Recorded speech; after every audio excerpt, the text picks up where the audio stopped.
Hello, everybody, and welcome back to The Forgotten American. My name is Melody Wright, and I do this series to try to bring local stories or stories from people all over the country who are doing what they can to battle the housing unaffordability, essentially the wealth inequality, and also to spotlight the fraud and greed out there.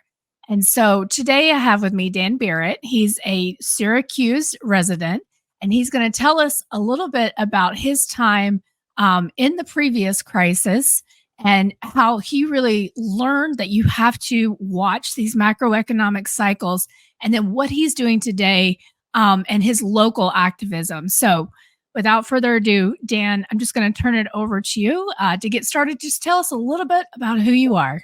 Yeah, thanks, Melody. Appreciate it. Appreciate the opportunity. So my name's Dan Barrett. I grew up in Syracuse, New York my whole life. My parents were from Syracuse also, grew up right here. My dad grew up on Tipperary Hill, very famous Irish area, and my mom grew up over just on the east side of town. And they both grew up in the Great Depression. So they were young kids at the time, and then young adults later on. My dad was a World War II veteran and had 8 kids. So I'm one of 8. I have a twin brother. Kind of a unique thing. My brother and I were born on my mom's birthday, so it kind of made us a little unique within that birthday. And my parents grew up in Syracuse whole life. My dad was a fireman for 32 years. And they were the generation that, got impacted by the Great Depression. They were the savers. They saved around 10, 15% of their money. You didn't have 401ks and pensions back in the 40s, 50s, 60s yet. And they just had to learn to do what they do, which was save money, spend when you can, raise 8 kids. Then they had to go through the 1970s stagflation, which I do have just little memories of, but my dad had to work 2 extra jobs to make ends meet. So that's where I kind of get some of my, understanding of history and economics, trying to learn it, be interested in it.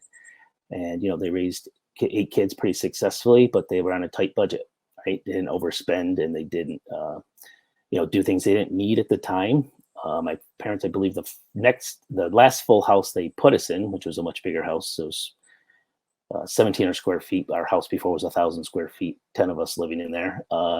They assumed the mortgage. So they assumed a 15-year mortgage. So very fortunate for them right before the 70s stagflation. I think they paid about $300, $325 a month for their mortgage. And it was done in 15 years. So that helped my dad when he retired. He retired right about the time the mortgage was paid off. So much different era, much different times for me to learn about, and have great parents helping you learn those things and go through life. Isn't it shocking how different it is, right? And I think what you said is really important. 1,000 square feet for 10 people. Yeah.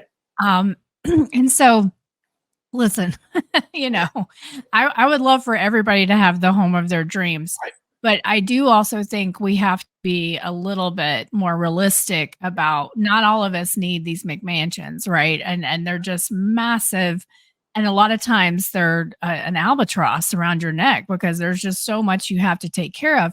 And the fact too that, like, I love what you say that there were no pensions. They just knew they had to have discipline and save their money, and pay down their debt because having gone through the Great Depression, likely they never wanted to be in those situations again. My grandmother went through it. And, every time we ever went to a restaurant or fast food, I wouldn't see her there, but I get home and see like salt packets and, she had confiscated half of the condiments at the restaurant just because that was their scarcity mindset. The idea that, they might not have again.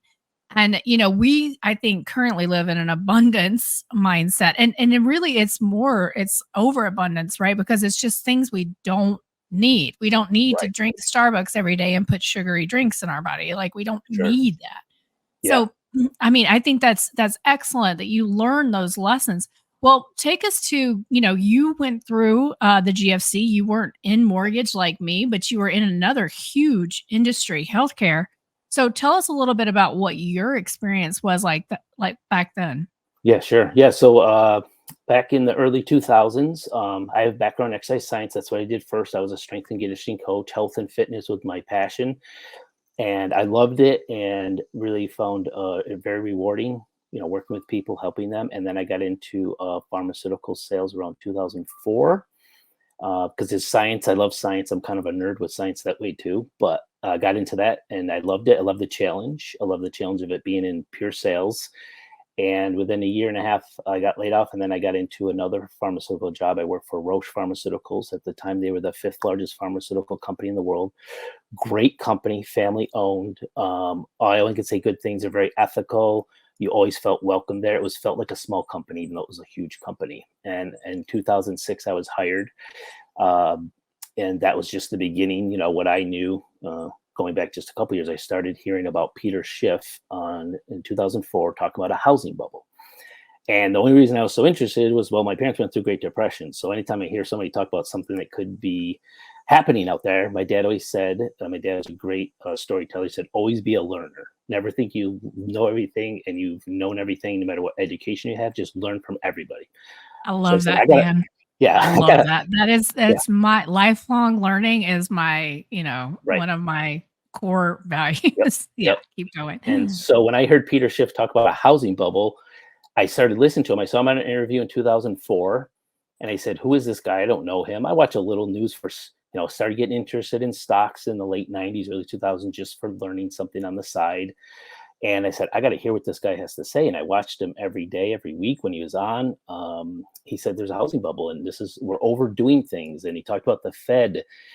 Rates were at 6.25%, I believe. And then you had the dot-com bubble and they lowered them to 1%. Okay, is that a big deal? Is it good or is it bad? Is it easy money, too easy? And he was saying, this is not a good idea. You don't lower rates that much, that fast for whatever reason. And then, I read his book in 2005 or 6, it came out. I read it like in a week. I just devoured it because like I said, when I learn, I love learning things. And I was like, I got to read this. And I followed him every week he was on, anything he had to say. And in 2006, I got hired by Roche. In 2008, we had this thing called the Big Bang. We were going to hire 1,800 people at one time. It would be the biggest one-time hire in pharmaceutical history. We had 2 new drugs coming to market. One was for HDL and one was for diabetes. Those would generate about $3 billion more per year between the 2 drugs. So we're very excited. We're like, oh my God, this is great. Like, I'm loving this company. This is my future. I have a good job. I like it. People have different opinions about pharmaceuticals, but you got to pay your bills and you got to do something that's, whatever anybody else might think about it, it's just your job, it's your passion. And when that came through in about 2008, I believe, 2 other things happened though that started to happen. They stopped having pensions in 2007, which was kind of odd. I started in 2006, I got a pension. Then I went to get my MBA and they said, we're cutting the budgets. We're not going to pay for your MBA. Then they started cutting our yearly budgets, which are about 18,000 a year, down to about 12,000. And then the housing bubble started to collapse a little bit. 2007, 2008, I saw it. I remember seeing it on the news. Dow's down 500 points, 1,000 points, whatever it was. Peter Schiff saying, this is it. This is what's happening. And I tried to talk to friends and family about it for years before. I just said, I don't know what it is. I don't know everything. I go, but when you want to be prepared, then not be prepared at all.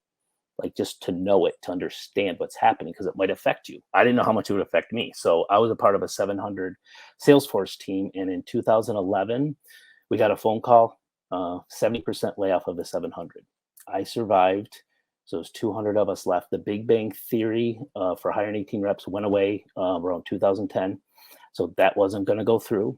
And then I had my job from 2011 till the mid 2012, around June, and got laid off because our patent expired. So through all that, I'm thinking, wow, 2006, everything looks bright, rosy. Right.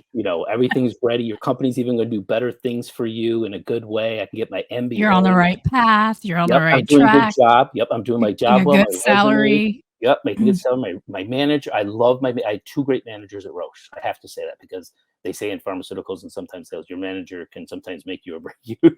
But they were great. And they were very good people, especially the last manager that had to handle all that stress in the last year and a half. We had new division. We had trained for a new drug. We're out in the field every day. My territory went from about this big around Syracuse to like this big. Much bigger. Driving 2 hours a day sometimes one way to come back at the end of the day for another 2 hours.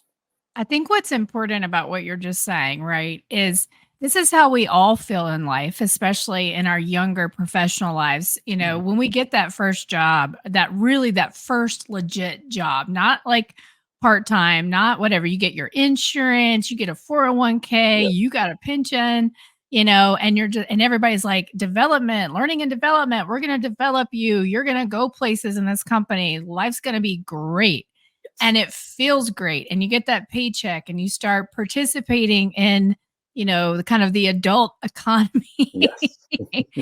But what's happening is you're being encouraged to overspend. Even then, like, oh, well, now I have this job. I need to buy a house. I need a certain kind of car. I need to be at this place.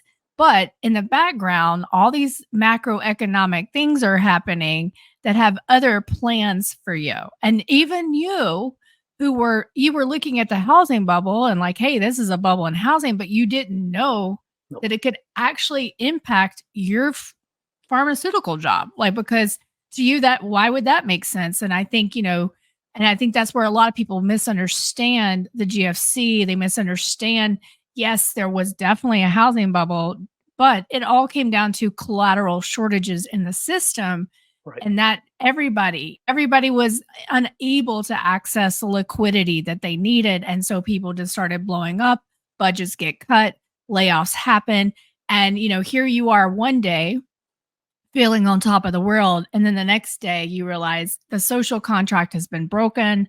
My employer, who I thought cared about me, has essentially said, well, sorry, we weren't prepared, we weren't good enough stewards of our money to ensure that we could move forward. All these plans, all these hopes and dreams, they're gone. Yeah. And so tell us a little bit about how you pivoted then, and sort of, got back on your feet. Yeah. So when that happened in 2012, what the biggest challenge was too, which will relate to maybe times today, people will see things, understand the government passed a thing called the Sunshine Act. Now that was to be transparent for doctors getting these lunches. We provide them lunch and learns. And what happened was, though, doctors closed their doors to us. They said, I'm not going to have a lunch and learn anymore. So now you can't have access. Now, how do you sell? Now, what do you do with your budget money? Right. So that was another impact where government thought it was doing something good for the, whatever they want to call the evil pharmaceutical company at the time.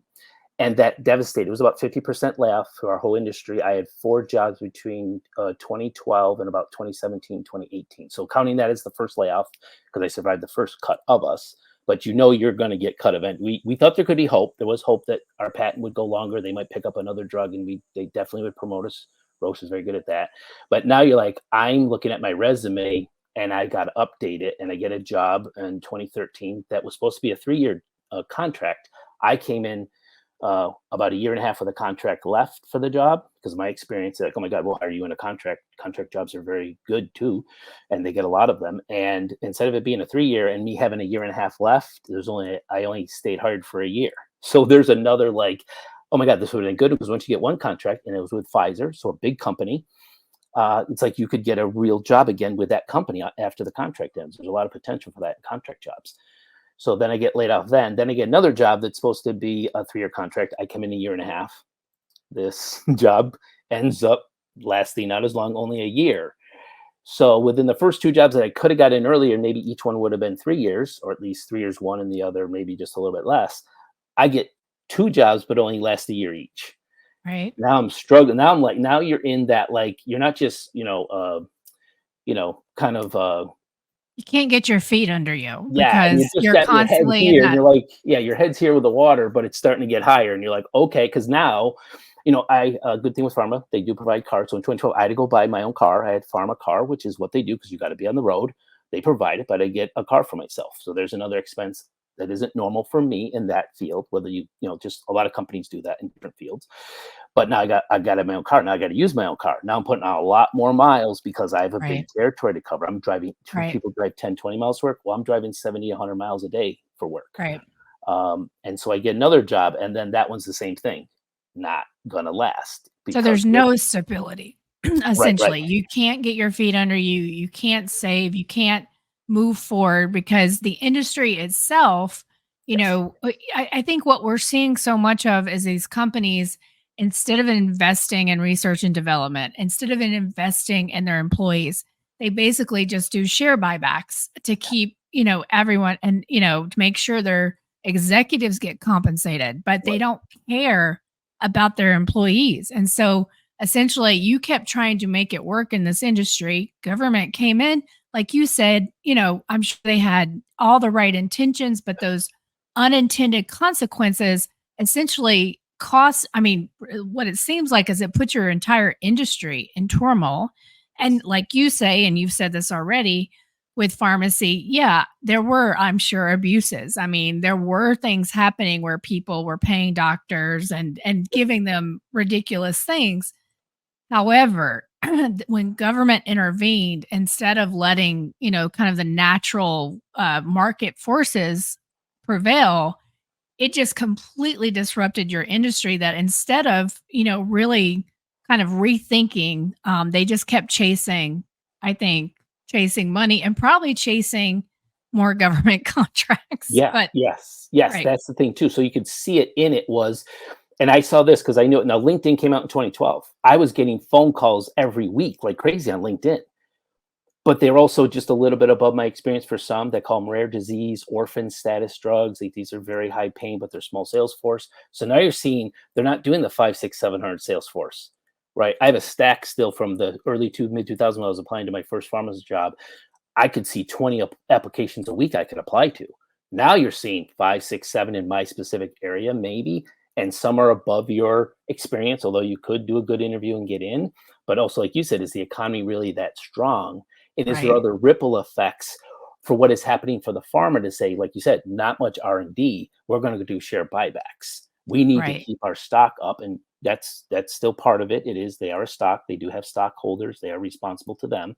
But is it too much or too when? Because that's what I saw. There's not many new drugs coming out at the time. There was a cycle of the patents expiring for many, I Right. mean, dozens over the years. Patent expiration leads to generics. Now you can get a generic job, right? But those are more rare and not as easy because they're just not.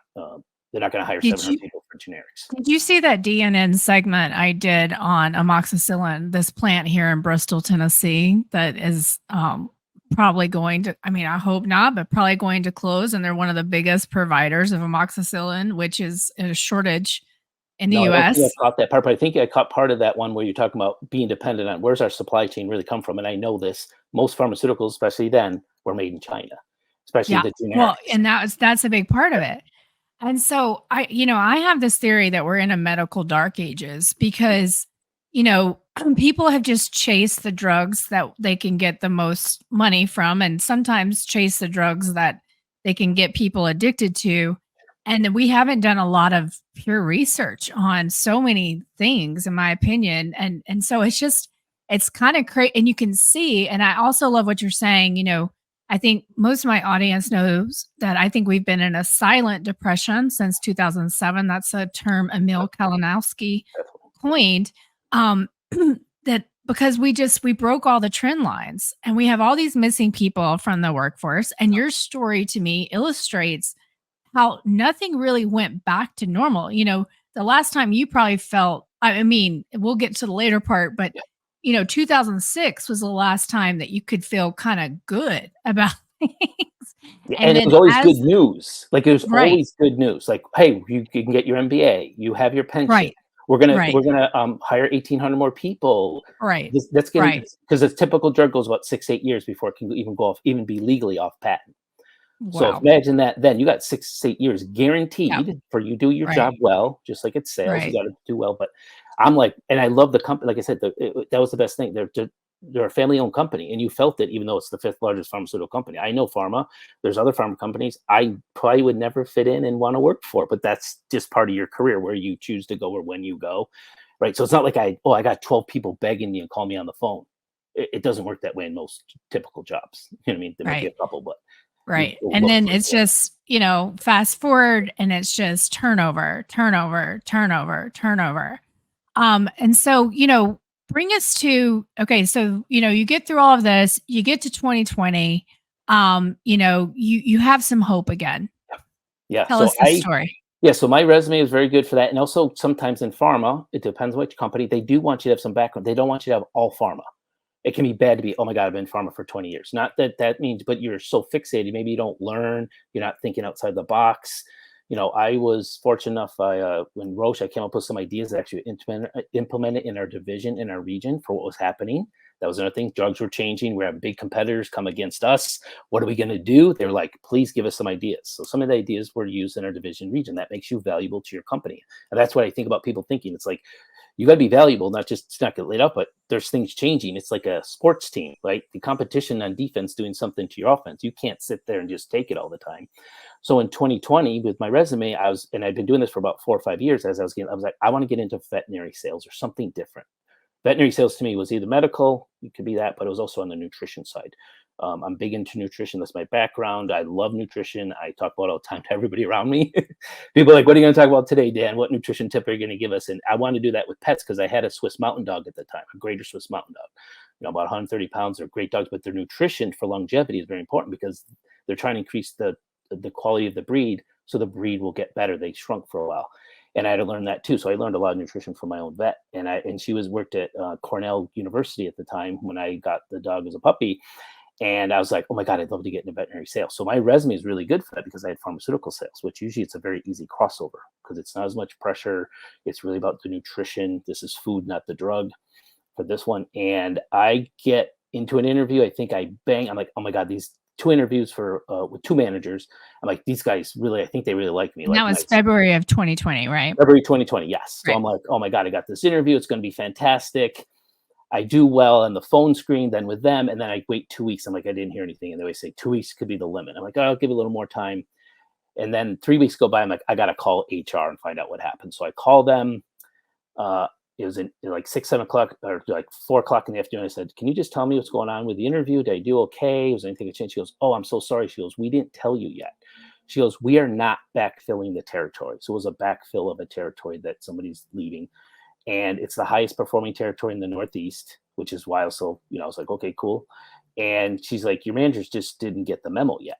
We are going through a company-wide contraction. Now, this is Mars international company, multi-billion-dollar company. And I'm thinking they're going through a contraction and they're not going to backfill a top performing territory. And I was devastated because like, I really wanted this. I really liked the managers. I thought it'd be a great fit. Like that's another thing about when you get into sales jobs, sometimes you're out by yourself sometimes, but you want to be in a company that you really like and your manager, it's so much part of a family. It really can help you love your job more. And I just felt that. And I know I had a passion for that. And they're like, we're not going to backfill. She goes, I apologize. We didn't get out to you yet because we still had to inform the managers. And then I'm thinking, what's going on here? This is very unusual. Companies don't do that. And I kind of knew a little bit, like you said, 2019, I studied the market. I've studied the market for my whole life. I study stocks every day. I knew in 2019, something could be happening.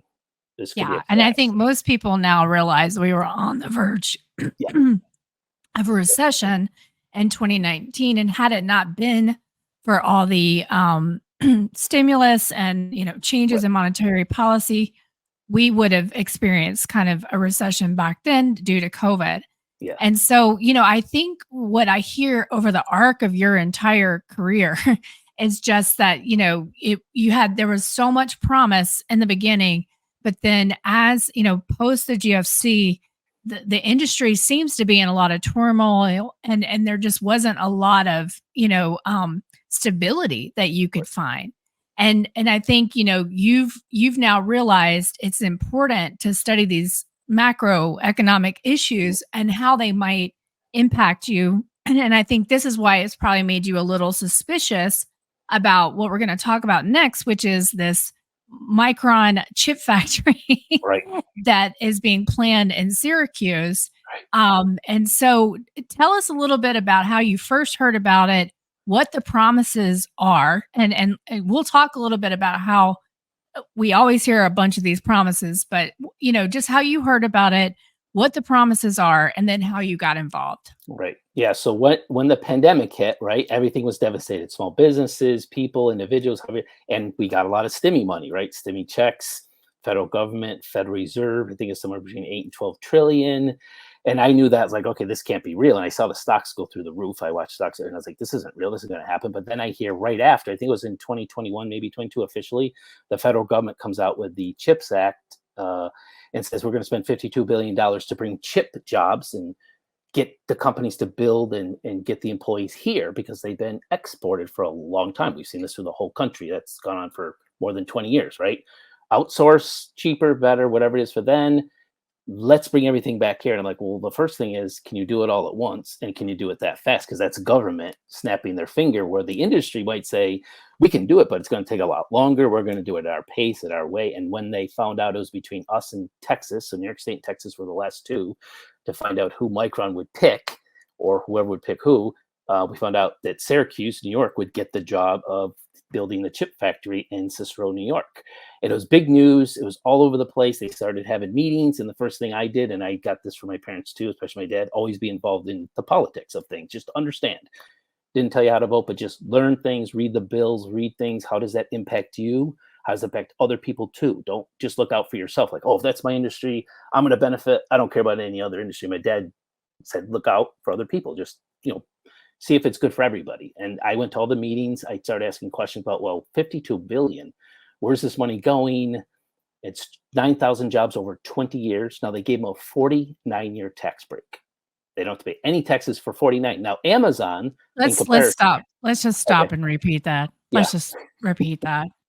They got a tax break for 49 years. And guys, this is not new. All of this. I mean, I remember living in the South and they were bringing in, the big kind of car plants, I believe, and so what each city would do would give these unbelievable tax breaks and incentives to bring that industry there. But, ultimately, in my experience, they never brought all the jobs they promised. But 49-year tax break for 9,000 jobs that may or may not happen, but keep going. Yep. So I was 49. And then I found out, and I knew this from before, Amazon put a, shipping distribution center here back in 2017, 2018, they started, and they got a 30-year break. So I'm thinking in a funny way, like, well, geez, Amazon, you only got 30 years. If you stuck around a little longer or negotiated better, you could have got 49. And I'm thinking, well, what's the next one? 60, 70? And with all the other benefits they get or whatever it is in the promise, now it's not guaranteed if they don't get certain things and certain jobs they don't get out. But I'm like, that's a 20-year forecast. I just said what happened to me, and you asked me in 2006, I had a pretty good 3 or 4 year forecast that I thought was pretty good for me. And government, it wasn't government involved, but it was a company.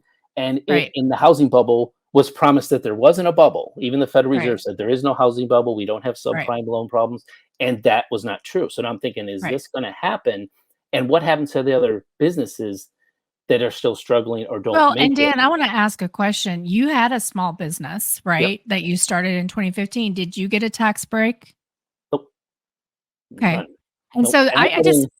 Right. I want $10,000 when I was 6 months unemployed in 2015. Yeah. Just to start. That's the thing. It's like these huge monopolies have so much more, through these programs to continue to be monopolies because private business cannot compete against these giants.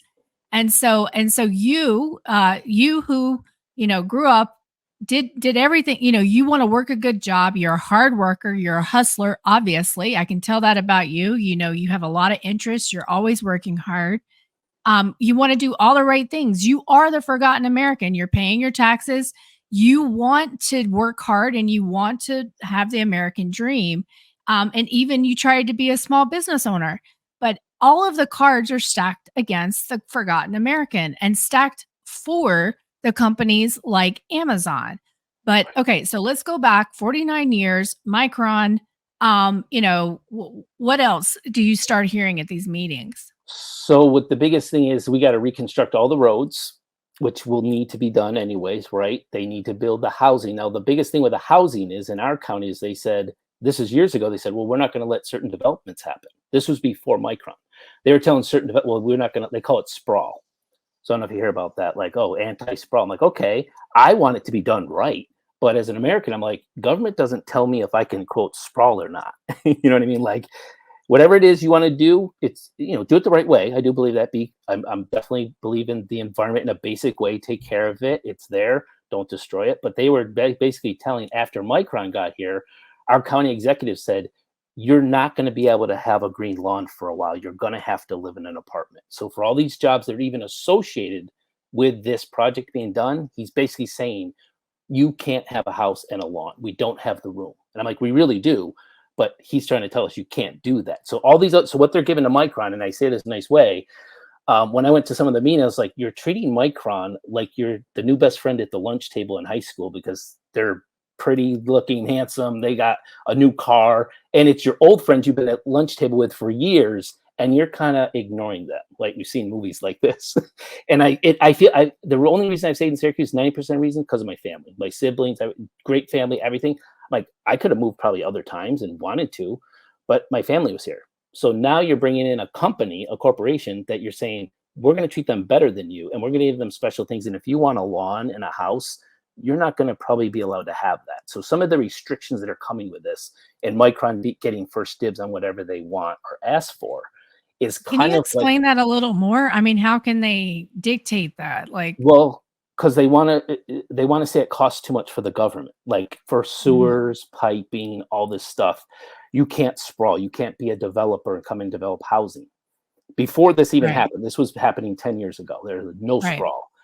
And like, I get that. You want to conserve. You don't want to be, like I said, mismatched. You want to be just cut it up wherever. But he basically said you won't be able to have a green lawn. You're going to have to be in an apartment condo for a while because we can't build enough houses. Well, this is over 20 years. So are you saying that for sure? Are you saying the 9,000 jobs are going to be guaranteed? That would be a reason? And you're telling us already what we can't have or we can't do here in our own. Okay. It's our community. So I get it. It's more just, listen, citizens, you guys are going to have to take a back seat and by the way, you're going to have to pay the piper for these 9,000 jobs. But it's going to be great for the economy, but this is, you're going to have to pay the piper, and the community is going to have to pay the piper. Right. And so, okay, I get it.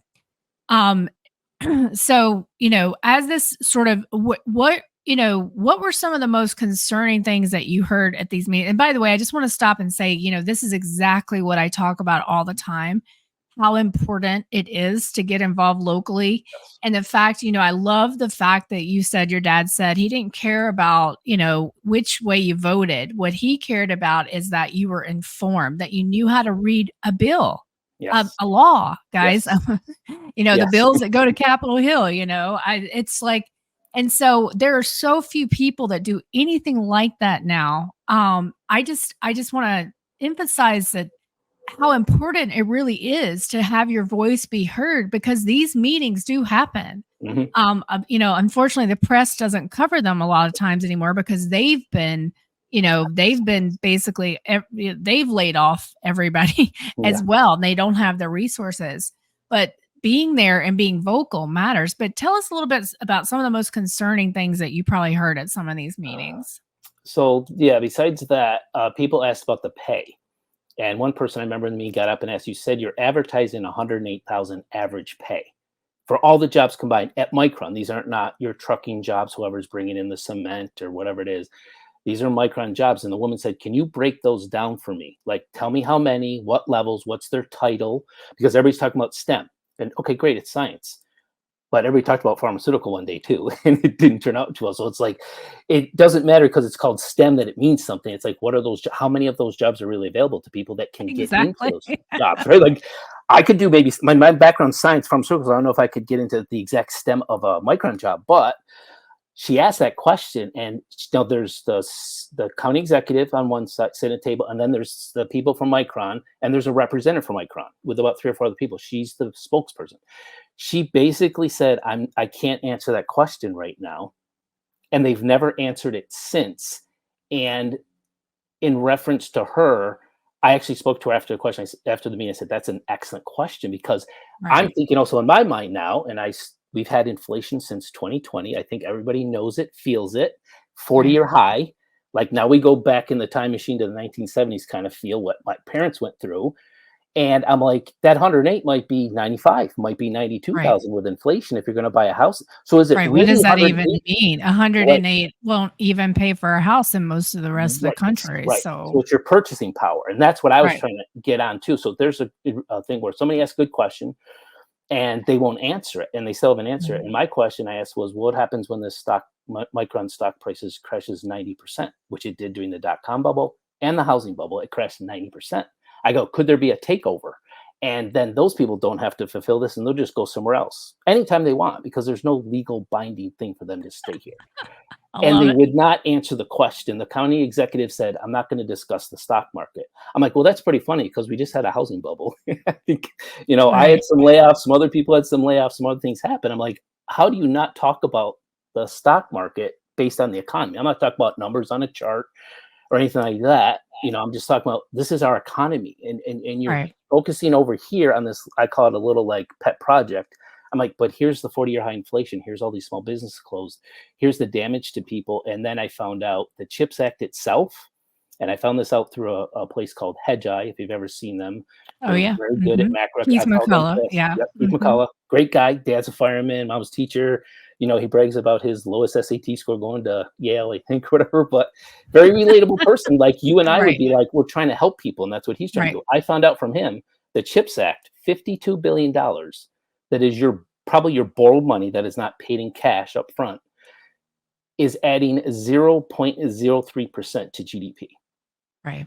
Now that Right. tells me in my mind there's a hole somewhere, and it's going to other projects, special interest groups, whatever it is. It is not going to our economy to raise Right. all boats, however the There was expression is. actually an article in the Financial Times yesterday that said that 40% of the biggest US manufacturing investments announced in the first year of Joe Biden's flagship industrial and climate policies have been delayed or paused. Right.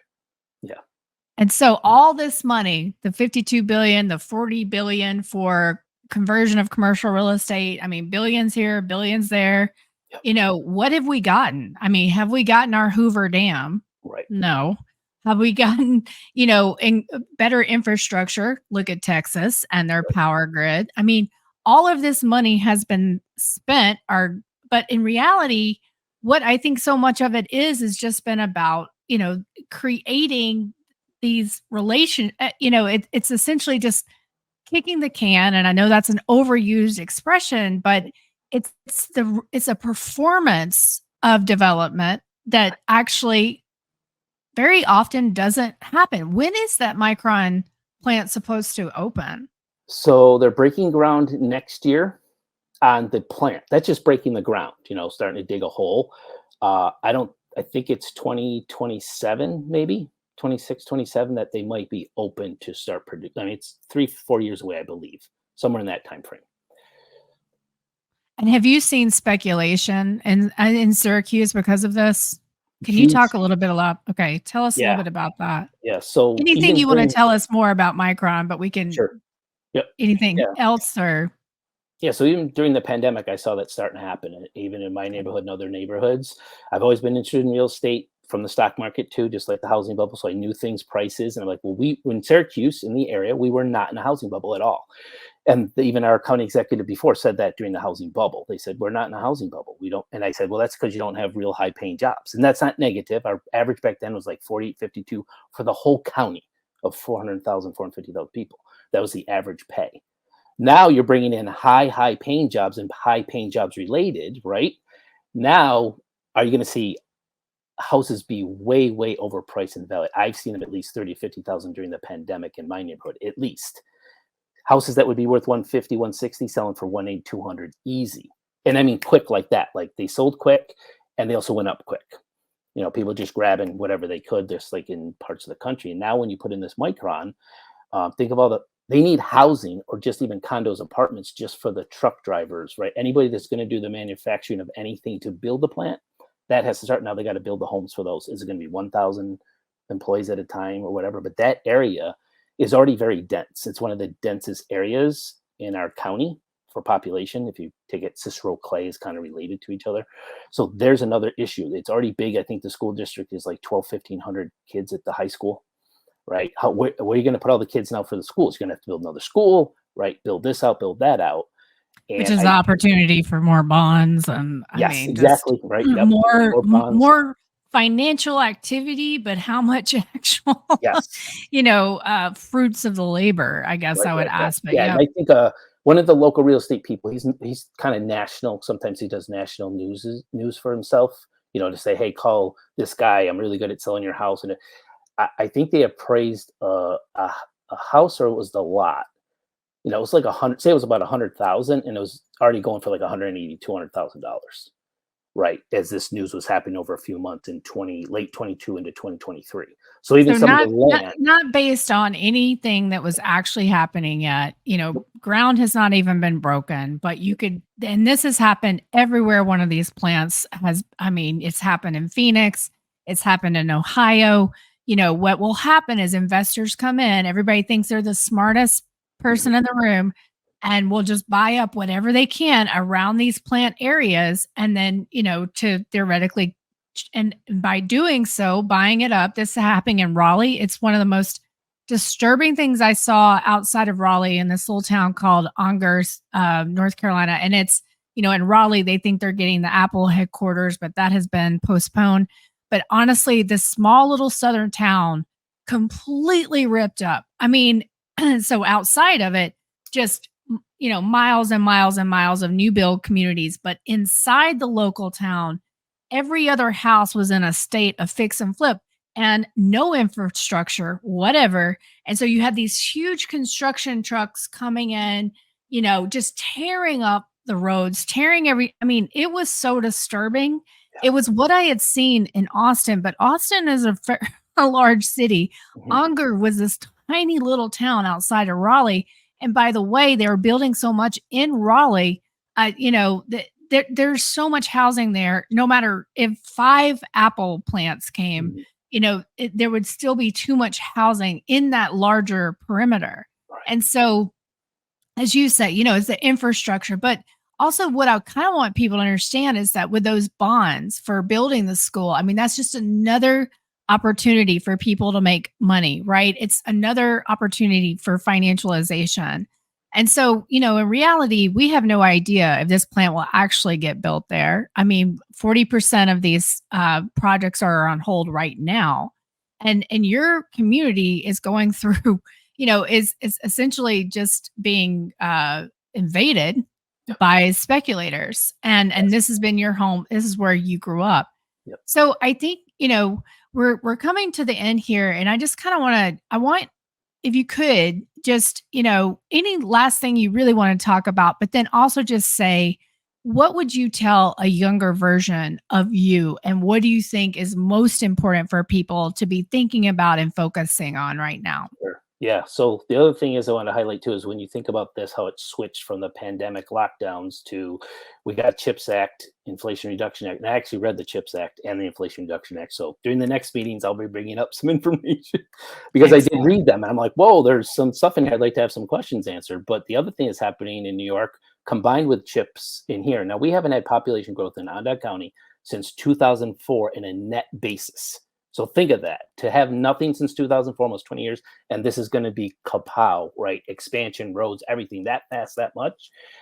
I'm sure nothing will be done wrong or by mistake. And there's one thing too to highlight here.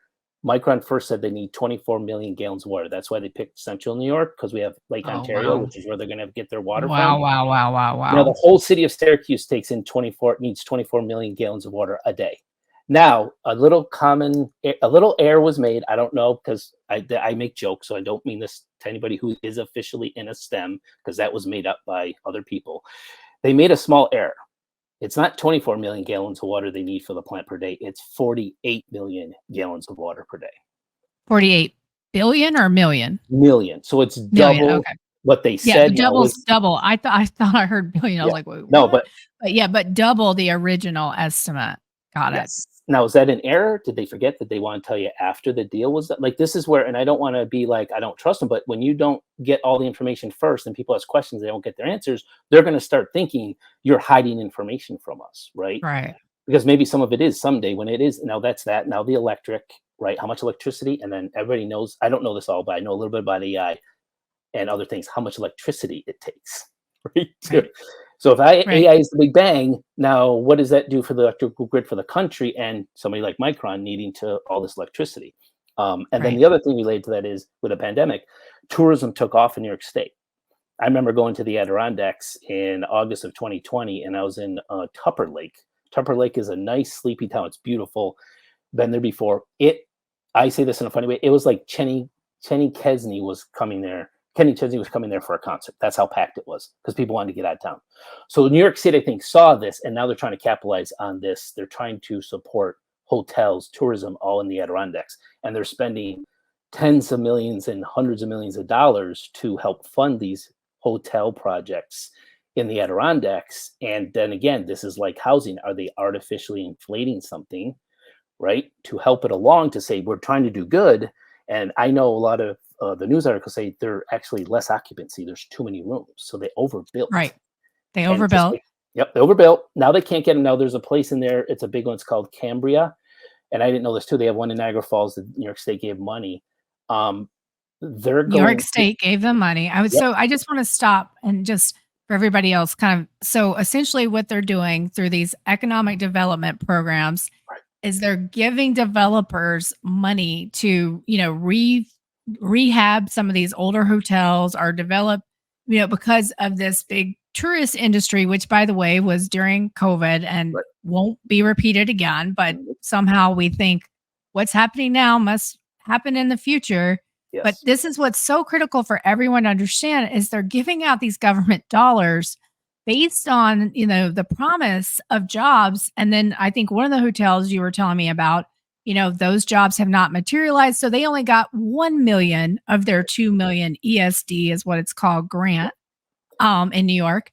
And so guys, this is government is handing out money hand over fist, but it's not materializing in what's actually needed for productive jobs in communities because it is so dislocated from the reality of these communities. And so, yeah, and I think also one of those hotels is now in special servicing, right? Or it's gone to foreclosure. already bankrupt. I remember when it was being built. It was about 4 or 5 years ago. It started it, and then I saw what it looked like on the outside. I'm like, it's not very Adirondack-y, and it doesn't have to be all poor. But and then I saw the rooms inside. I'm like, this looks like New York City. So I'm like, who designed this for who, and did what? And I'm like, now it's already bankrupt. 4 years later, 4 years, and it It's needed like to be up. Hudson Yards in New York. Have you Yes, been there in New York City? Like, I'm just like, who the reason people live in New York City is so they don't have to go to the mall. Like right, that's why we live. I lived there for 7 years.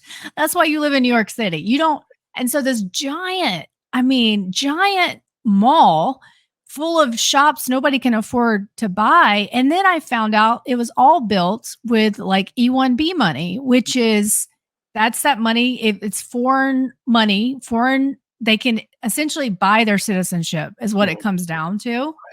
And I couldn't believe it. But there's so many of those projects around as well. Guys, when there is any development involved these days, be it commercial or residential, look around the corner because there is some government program involved, and and just think about that and think about why your homes are so expensive.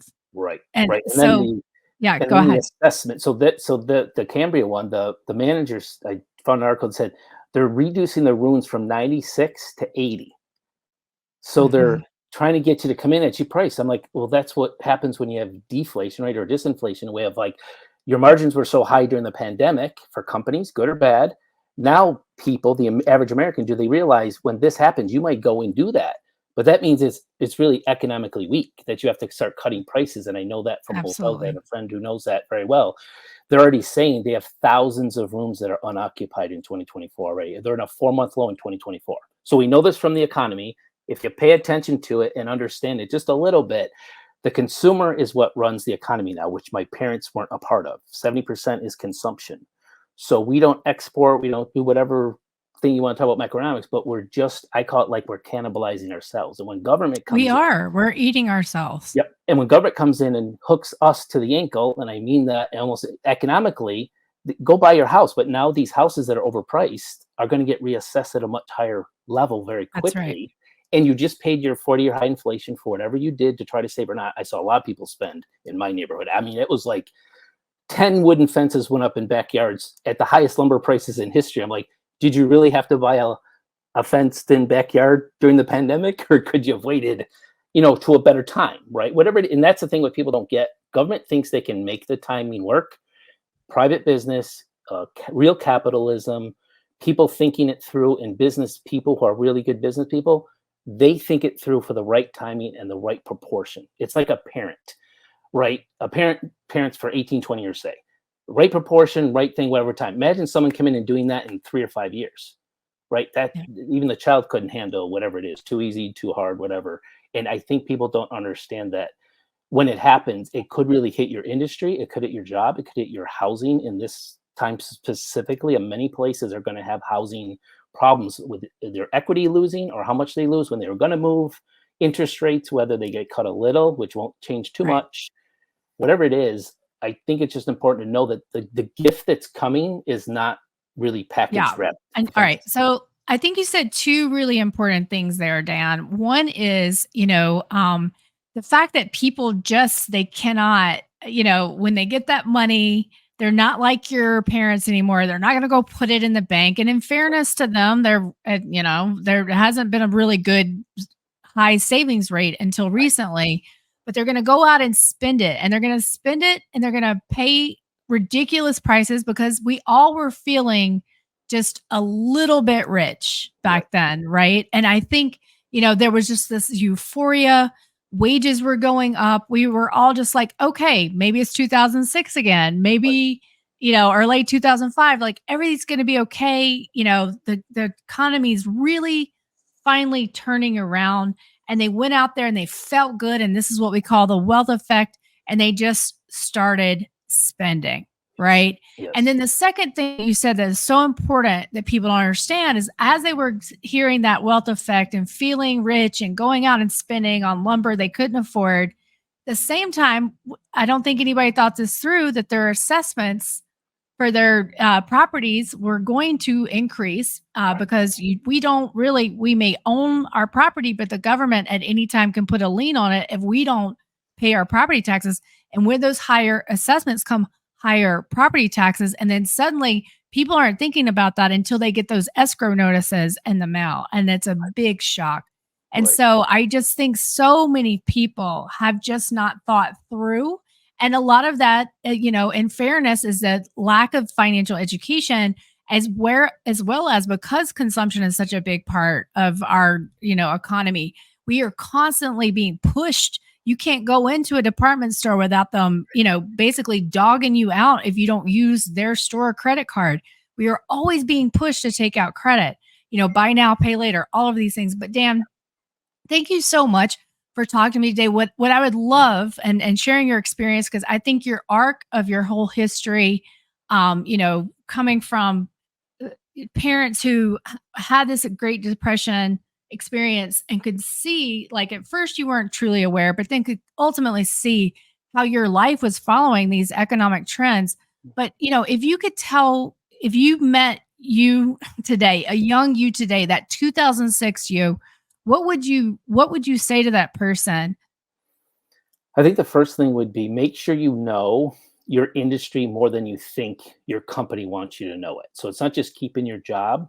Like I was lucky enough to know things outside the industry. I paid attention to stock market, watched Peter Schiff, read his book, other people like that. I was always in tune with that stuff. Even though it still impacted me, I was more mentally prepared. I wasn't as shocked one day, market crashes, I'm laid off, whatever. I really was prepared mentally, at least for it. And then for me to tell myself that too is like, okay, what else could I do within a career move, right? Maybe in a center lane. Is there a left or a right-hand turn career that's related that you could easily adapt to, jump into, kind of like the crossover versus jumping up for experience, right? What could you do? What could your education background do in addition to that at the time, right? To have a backup plan, but it's not to be plan B is the emergency. It's just when things don't work out right for whatever reason it is, for the industry you're in, for your experience, what would you do otherwise? What could you put into time and energy just a little bit each day? They even say that now, like, what if you did this 5 years ago and now, you're doing something else within a career, you got a certification in something. Well, I A think lot of, you said it earlier in the interview too, right? Lifelong learning, like always yes, be open to learning new things, be curious, right, be seeking. right. I Because put it now, as I say it as like put yourself in the stream, yeah, yes. Yeah, just because opportunities will happen when you do that. Yes, yes. And just know that for the market too. So people, baby boomers are retiring with 10,000 a day. They weren't retiring as much then, and people back then, okay, their market crashed, their 401k went down, whatever.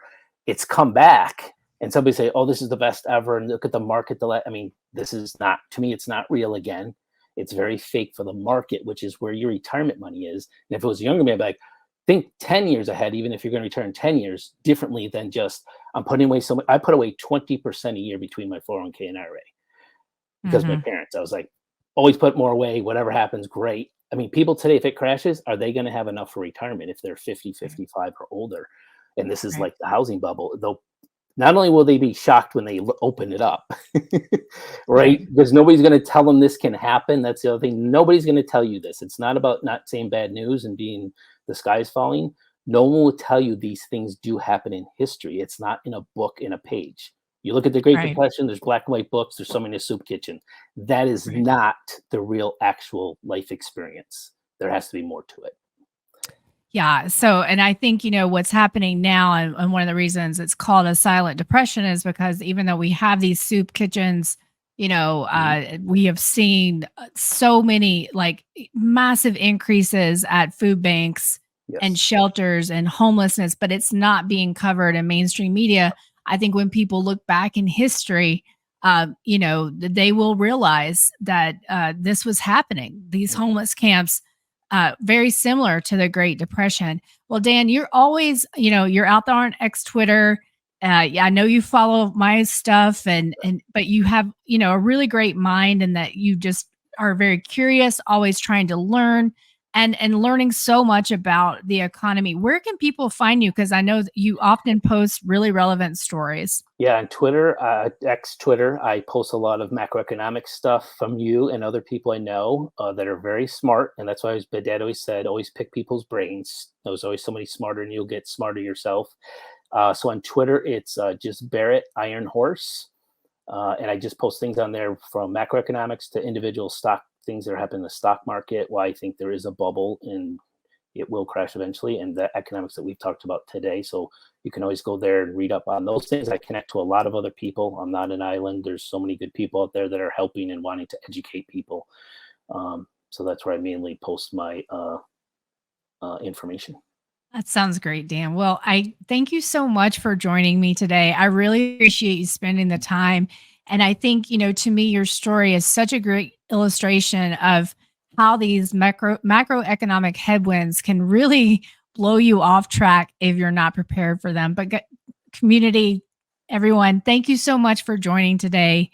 I really appreciate all of your support, all your kind words.